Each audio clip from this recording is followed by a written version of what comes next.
देखो हम electrostatics chapter start करने जा रहे हैं। इलेक्ट्रो मतलब होता है चार्ज और स्टैटिक मतलब रेस्ट, ठीक है। इसके बाद फिर हम पढ़ेंगे इलेक्ट्रोडायनेमिक्स। देखो चार्ज क्या है और चार्ज किस तरह से इंटरेक्ट करते हैं और चार्ज किन फिनोमिना को डेवलप करता है या किन फिनोमिना से रिलेटेड है, वो सारी चीजें हम इन चैप्टर्स में पढ़ेंगे। देखो आपने अपने डे टू डे लाइफ में कई चीजें ऑब्जर्व की होगी जो कि सीधे चार्ज या उसके मूवमेंट या उसके इफेक्ट से रिलेटेड, ठीक है। आपने देखा होगा कि जब हम ड्राई हेयर में कॉम्ब करते हैं या कॉम्ब को रब करते हैं, ठीक है, और उसी कॉम्ब को जब कागज के टुकड़ों के पास लेके आते हैं तो उनको अट्रैक्ट कर लेते हैं, ठीक है।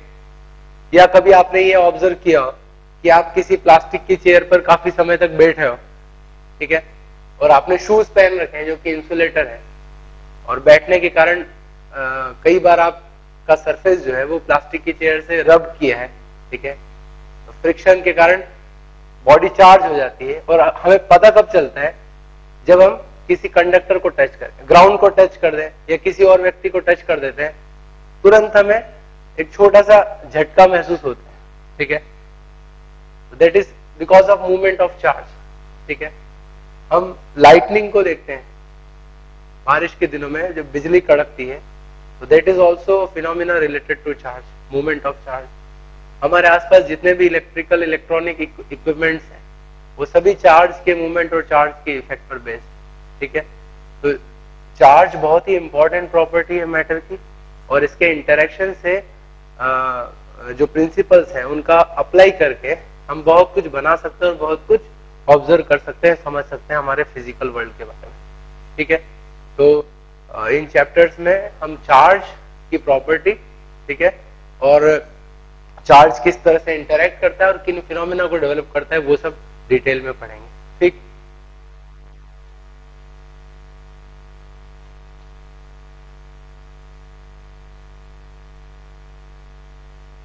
जैसा कि मैंने कहा कि जो इलेक्ट्रिसिटी का या इलेक्ट्रोस्टैटिक्स का फिनोमिना है, ठीक है, वो सभी चार्ज से रिलेटेड है या चार्ज के इंटरैक्शन से रिलेटेड है। तो चार्ज को हमें अच्छी तरह से समझ लेना चाहिए, व्हाट इज चार्ज, ठीक है। अब समझना, अभी जो थ्योरी है करंट वो तो मैं आपको बताऊंगा, लेकिन शुरुआत से इसका डेवलपमेंट कैसा हुआ वो हमें जानना चाहिए, ठीक। पहले काफी साल सदियों पहले ये तो हमें नहीं पता था कि एक्चुअल में चार्ज होता क्या है या उसका इंटरेक्शन कैसे होता है, ठीक। तो समझना, कुछ एक्सपेरिमेंट से हम ये प्रूव करेंगे कि चार्ज होता है और चार्ज कितने तरह का होता है और वो किस तरह से इंटरेक्ट करता है, ठीक। एक ग्लास की रॉड हमने ली और इस ग्लास की रॉड को सिल्क से रब कर लिया, rubbing silk with glass rod, ठीक है, उसको रब कर लिया। रब करने के बाद हमें पता चलता है कि ग्लास के पास कुछ यूनिक प्रॉपर्टी आ जाती है, अभी आपको समझ में आएगा, ठीक। ऐसे ही हमने क्या किया,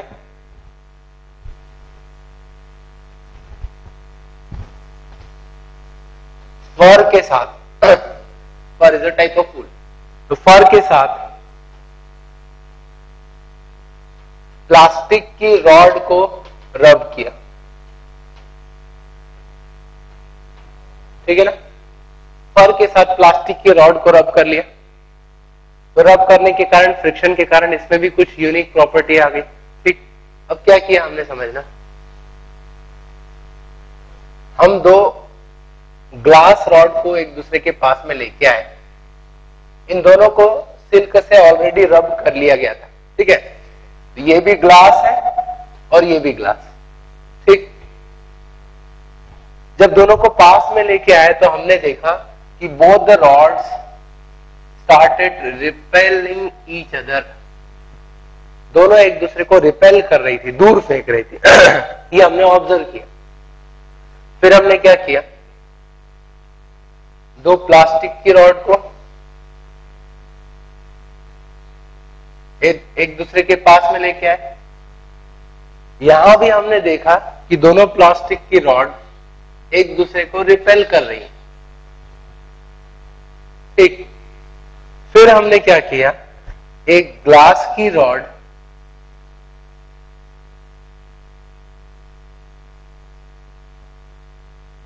और एक प्लास्टिक की रॉड को एक दूसरे के पास में लेके आए और तब हमने ऑब्जर्व किया कि ये दोनों एक दूसरे को अट्रैक्ट कर रही हैं। ठीक है, ये जो अभी हमने एक्सपेरिमेंट किया इसमें हमने देखा कि जब उनको चार्ज कर दिया गया या रब कर दिया गया, रब करने के बाद में उनमें या तो रिपल्शन हुआ या अट्रैक्शन हुआ। जब नॉर्मल ग्लास रॉड या नॉर्मल प्लास्टिक रॉड को एक दूसरे के पास में लाते थे तो कुछ भी नहीं होता था। तो सबसे पहली बात तो ये तय हो गई कि जब हम उसको इन ऑब्जेक्ट के साथ रब करते हैं तब उसमें कुछ यूनिक प्रॉपर्टी आ जाती है, रब करने से पहले वो प्रॉपर्टी उसमें नहीं थी। ठीक है, ये पहली बात। दूसरी बात, उनमें इंटरेक्शन होता है, फोर्स लगता है। अब फोर्स कौन सा लग रहा है इसको थोड़ा सोचो। जब हमें नहीं पता था इलेक्ट्रिसिटी के बारे में तब ग्रेविटेशन के बारे में तो पता था, तो तब ये पता था कि अर्थ खींचती है, फोर्स लगाती है। लेकिन ये उस टाइप का फोर्स नहीं है, क्योंकि ये फोर्स हमेशा लगना चाहिए, चाहे उसको चार्जिंग करो या ना करो। अगर वो ग्रेविटेशन वाला टाइप वाला फोर्स होता, दूसरा ग्रेविटेशन में सिर्फ अट्रैक्शन होता है, इसका मतलब वो ग्रेविटेशन वाला फोर्स नहीं है, कोई और चीज हो रही है वहां पे ग्रेविटेशन के अलावा। ठीक है, तो उस चीज को नाम दिया गया चार्ज। जब भी इस तरह की रॉड को इस तरह के ऑब्जेक्ट के साथ रब किया जाता है तब हम कहते हैं कि दिस रॉड इज चार्ज। ठीक है, चार्ज हो चुकी है। और चार्ज रॉड को जब एक दूसरे के पास में लाते हैं तो उनके बीच में फोर्स लगता है। वो फोर्स दो तरह के हैं, या तो रिपल्शन होगा या अट्रैक्शन। ठीक है, इसके और आगे बढ़ते हैं लॉजिक। हमने और भी अलग अलग एक्सपेरिमेंट किए अलग अलग तरह के ऑब्जेक्ट के रॉड के साथ।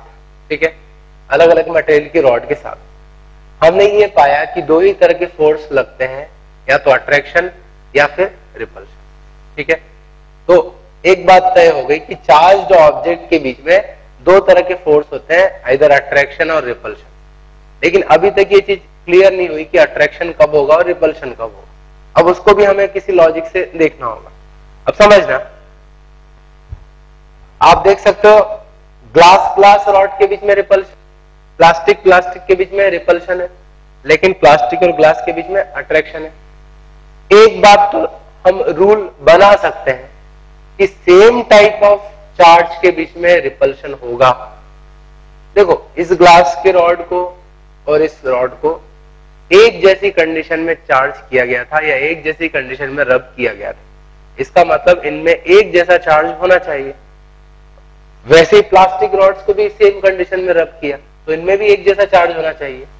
तो ग्लास दोनों रॉड में एक जैसा चार्ज है तो रिपल्शन, प्लास्टिक एक जैसा चार्ज है तो रिपल्शन। मतलब एक बात तय हो गई कि जहां भी same type of charge bodies हैं उनके बीच में रिपल्शन होगा। तो like charges repel each other, ये चीज हमने देख ली। दूसरी बात, अगर ग्लास और प्लास्टिक दोनों में एक जैसा चार्ज होता तो अगेन इस रूल से यहां भी रिपल्शन होना था, बट अट्रैक्शन हो रहा है। इसका मतलब ये हुआ कि ग्लास और प्लास्टिक दोनों में डिफरेंट टाइप का चार्ज होगा। ठीक है, अच्छा, ऐसे ही एक्सपेरिमेंट और दूसरे मटेरियल के रॉड के साथ भी किए गए, वहां भी ये दो ही चीजें ऑब्जर्व हो रही थी। तो अब हम इस निष्कर्ष पे पहुंच सकते हैं कि दो टाइप के चार्ज है, एक ग्लास जैसा चार्ज और एक प्लास्टिक जैसा चार्ज। ठीक है, इनके कुछ न कुछ नाम दे देना चाहिए। तो ग्लास रॉड पे जो चार्ज होता है आफ्टर रबिंग सिल्क, उस चार्ज को हम प्लस कह देते हैं।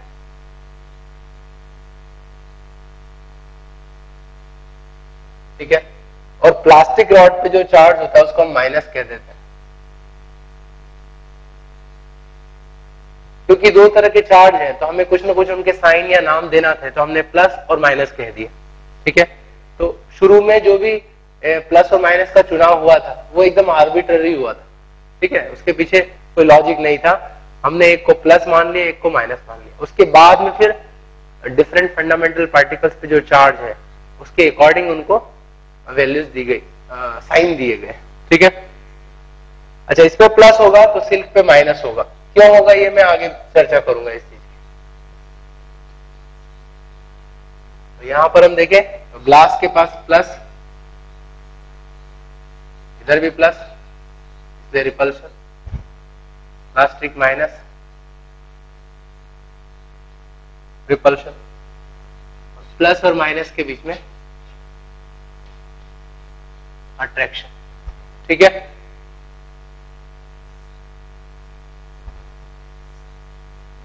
तो ये जो एक्सपेरिमेंट है, इस एक्सपेरिमेंट के बाद हम इस निष्कर्ष पे पहुंचे हैं कि इस तरह के फ्रिक्शन के कारण एक प्रॉपर्टी आ जाती है जिसको हम चार्ज कहेंगे।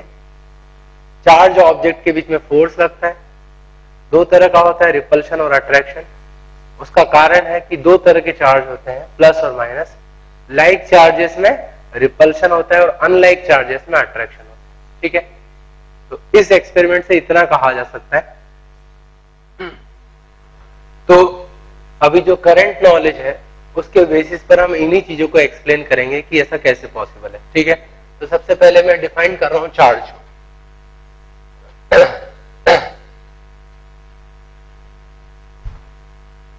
तो चार्ज इज दैट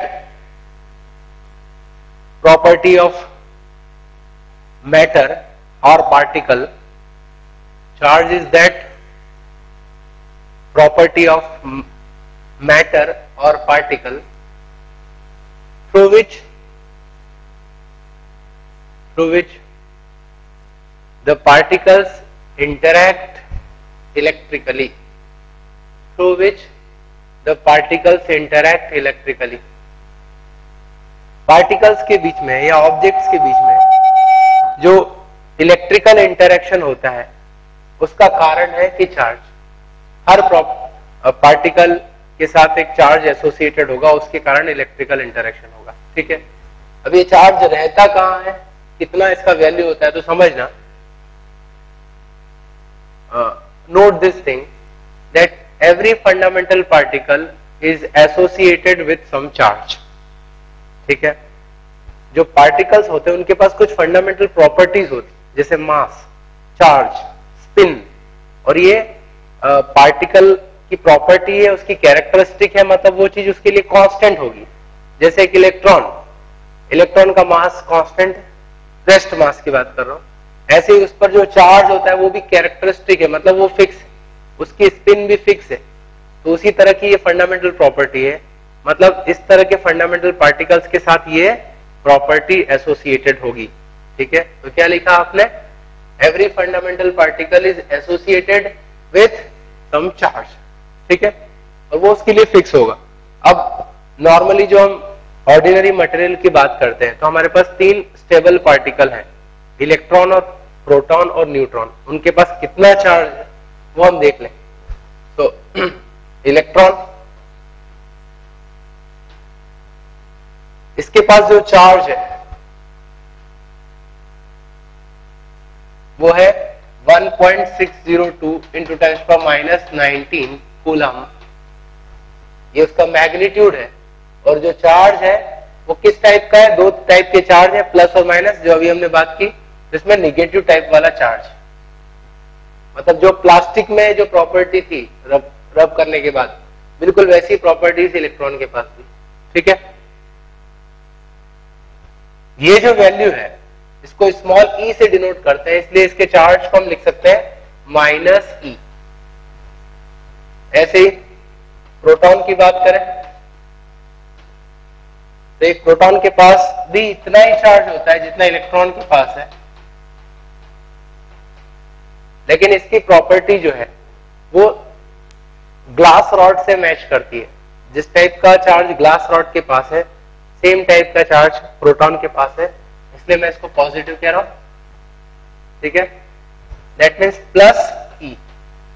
और तीसरा पार्टिकल जो एटम में होता है that is neutron. So as the name suggests, it is neutral। तो न्यूट्रल मतलब जिस ऑब्जेक्ट के पास चार्ज नहीं उसको हम न्यूट्रल ऑब्जेक्ट कहेंगे, जिसके पास चार्ज है उसको चार्ज्ड ऑब्जेक्ट कहेंगे, जिसका चार्ज होगा 0। ठीक है, इस पर कोई चार्ज नहीं। अब जो ऑर्डिनरी मैटर हमारा बना है, हमारा आसपास का जो फिजिकल वर्ल्ड है, वो ये तीनों पार्टिकल से मिलके बना है। इसका मतलब इन पार्टिकल्स के एक्सेस या डिफिशियंसी या उनके जो बैलेंस होगा उसी के कारण चार्ज का फिनोमिना होता है। तो कोई ऑब्जेक्ट के पास चार्ज है तो चार्ज होने का कारण है उसमें इलेक्ट्रॉन और प्रोटॉन है, उनके पास चार्ज है तो उनमें कुछ इम्बैलेंस हो गया होगा, उस इम्बैलेंस के कारण ये चार्जिंग हो गई। अभी मैं आपको बताऊंगा वो इम्बैलेंस कैसे होता है, ठीक है।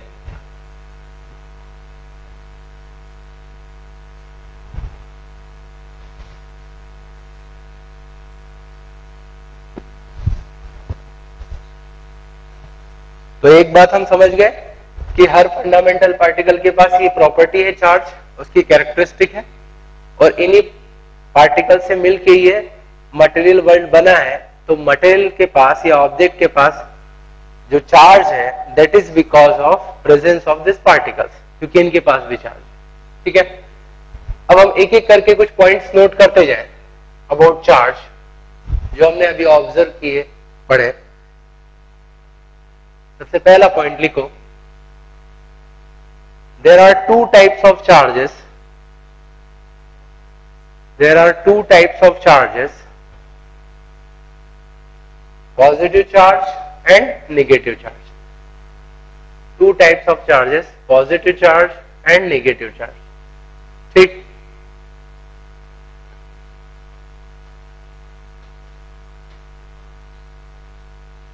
नेक्स्ट जो हमने एक्सपेरिमेंट के थ्रू डेमोन्स्ट्रेट किया था, that is like charges repel and unlike charges attract each other. Like charges repel and unlike charges attract each other. ठीक है। तो एक जैसे चार्ज के बीच में रिपल्शन है और अपोजिट चार्ज के बीच में अट्रैक्शन है, ठीक है।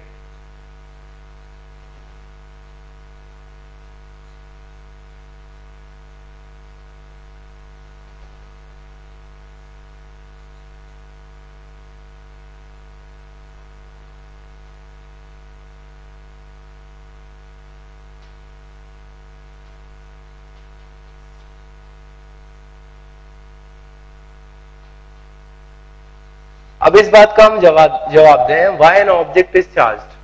ऑब्जेक्ट, जैसे हमने ग्लास की बात की, ग्लास को जब हमने रब किया सिल्क से तो उस पर चार्ज आ गया, प्लास्टिक पे भी चार्ज आ गया। तो ये चार्ज क्यों आया, मतलब कैसे आया? जब हम जानते हैं कि मटेरियल में एटम है, एटम में प्रोटॉन और इलेक्ट्रॉन दोनों ही है, दोनों का चार्ज सेम है और अपोजिट है, तो जीरो चार्ज होना चाहिए सब जगह। तो फिर ये चार्ज आया कैसे, ठीक है। तो उसका हम जवाब दें, समझना। एक न्यूट्रल एटम की बात करें तो न्यूट्रल एटम में न्यूक्लियस है और उस न्यूक्लियस के पास इलेक्ट्रॉन्स घूमते हैं, ठीक है। न्यूक्लियस पॉजिटिवली चार्ज्ड है और इलेक्ट्रॉन निगेटिवली चार्ज्ड है। और हमें यह पता है कि एक न्यूट्रल एटम में जितने प्रोटॉन्स हैं उतने ही इलेक्ट्रॉन्स हैं, दोनों पे इक्वल और अपोजिट चार्ज है, इसलिए टोटल चार्ज कितना हो गया न्यूट्रल एटम पे? 0। टोटल चार्ज और न्यूट्रल एटम इज 0, ठीक। अब समझना इस लॉजिक को। एक न्यूट्रल एटम है,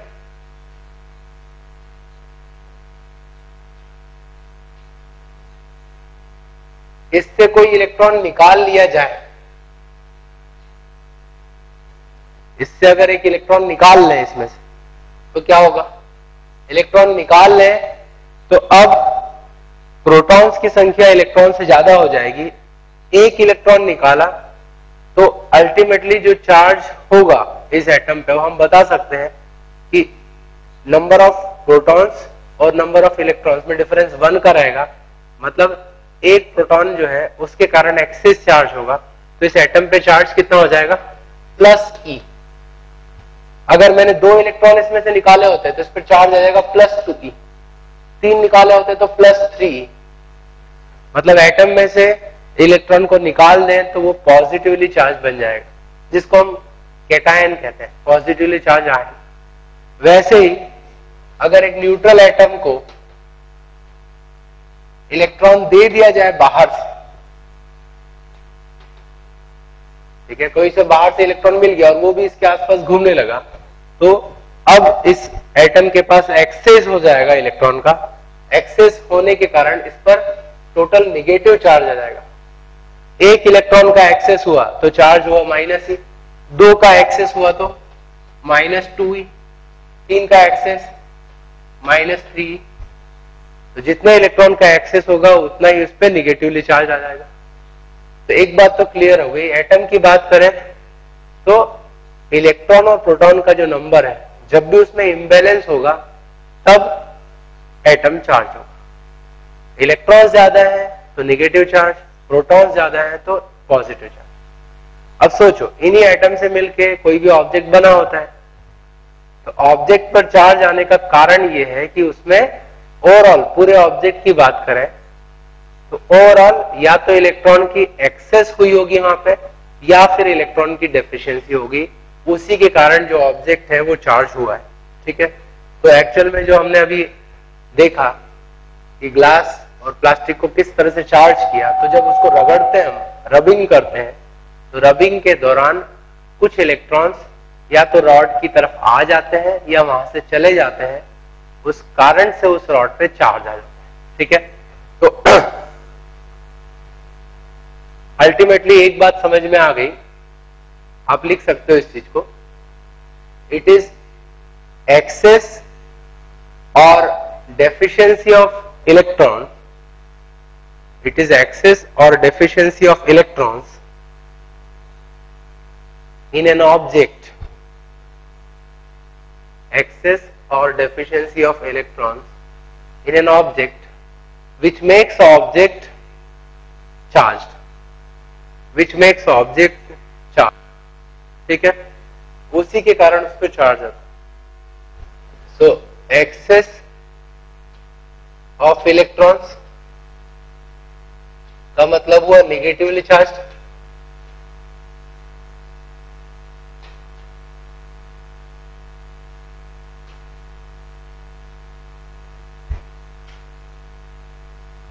ठीक है।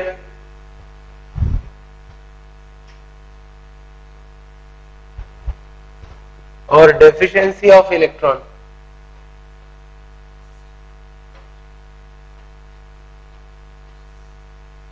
का मतलब होगा पॉजिटिवली चार्ज।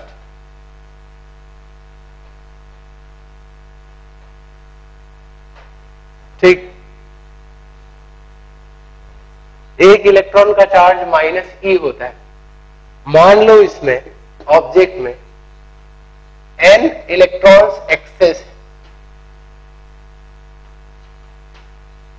मतलब प्रोटॉन्स की संख्या और इलेक्ट्रॉन की संख्या का जो डिफरेंस है वो n इलेक्ट्रॉन एक्सेस है, तो इस पे कितना चार्ज होना चाहिए? एक इलेक्ट्रॉन का चार्ज -e है तो n का चार्ज होगा -ne। चार्ज को हम q से डिनोट करते हैं, तो इस ऑब्जेक्ट का चार्ज होना चाहिए -me। ठीक है, इसी तरह से मान लो इसमें n इलेक्ट्रॉन की डेफिशिएंसी,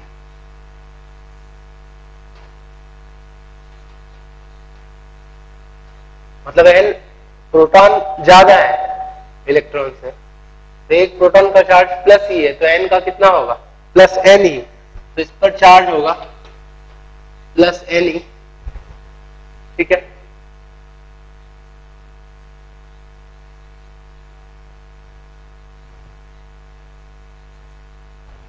अब एक बात तय हो गई, इलेक्ट्रॉन को तोड़ा नहीं जा सकता है, मतलब स्टेबल अगर तोड़ भी दोगे आप तो स्टेबल नहीं रहेगा, जो भी रहेगा स्टेबल इलेक्ट्रॉन हमेशा यूनिटी ही रहता है, यूनाइटेड रहता है, इंटीग्रेटेड रहता है, और उसका चार्ज हमेशा -e रहता है।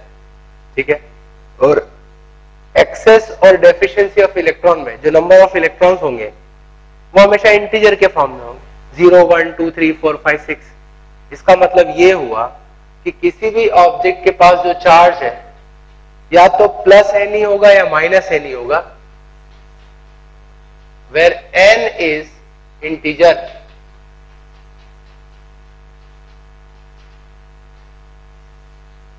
ठीक है ना, इसका मतलब किसी भी ऑब्जेक्ट के पास इसके अलावा कोई चार्ज नहीं हो सकता है। फ्रैक्शन में चार्ज, मतलब फ्रैक्शन मल्टीपल ऑफ e, इस तरह का चार्ज पॉसिबल नहीं है। ठीक है, this thing is called quantization of charge. Charge is quantized.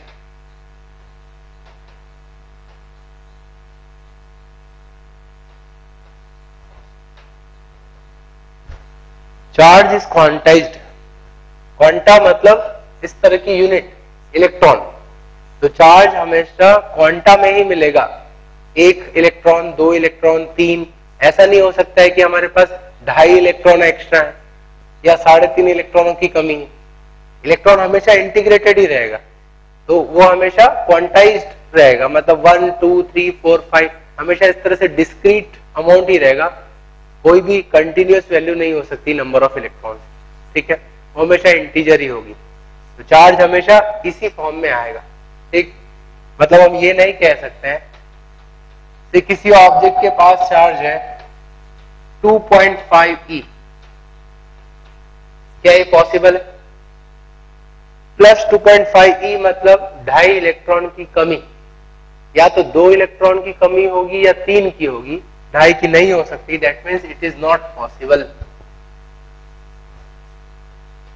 -10 E मतलब 10 इलेक्ट्रॉन इसमें ज्यादा है, एक्सेस है. हाँ, हो सकता है, it is possible. -7.5 E 7.5 electron ज्यादा है, ऐसा नहीं पॉसिबल है. तो चार्ज सिर्फ ±NE यही वैल्यूज अटेंड कर सकता है, इसके अलावा दूसरी वैल्यू पॉसिबल नहीं. ठीक है, तो this principle is known as quantization of charge. ठीक, एक minute. It is called quantization of charge. समझ गए ना इस चीज को? अच्छा, एक बात मैं आपको बता दूं, आप इसको हायर फिजिक्स में पढ़ते हो कि कुछ और भी फंडामेंटल पार्टिकल होते हैं जिनको क्वार्क्स कहा जाता है. और क्वार्क से मिलके ही न्यूट्रॉन और प्रोटॉन बनते हैं.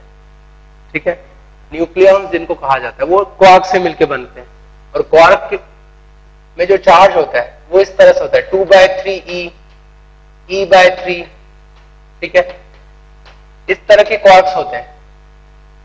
मतलब उसमें जो चार्ज है that is equal to multiplication of fraction by E. तो ये इंटीग्रल मल्टीपल नहीं है, फ्रैक्शनल मल्टीपल है. तो ये तो वायलेट कर रहा है इस प्रिंसिपल को.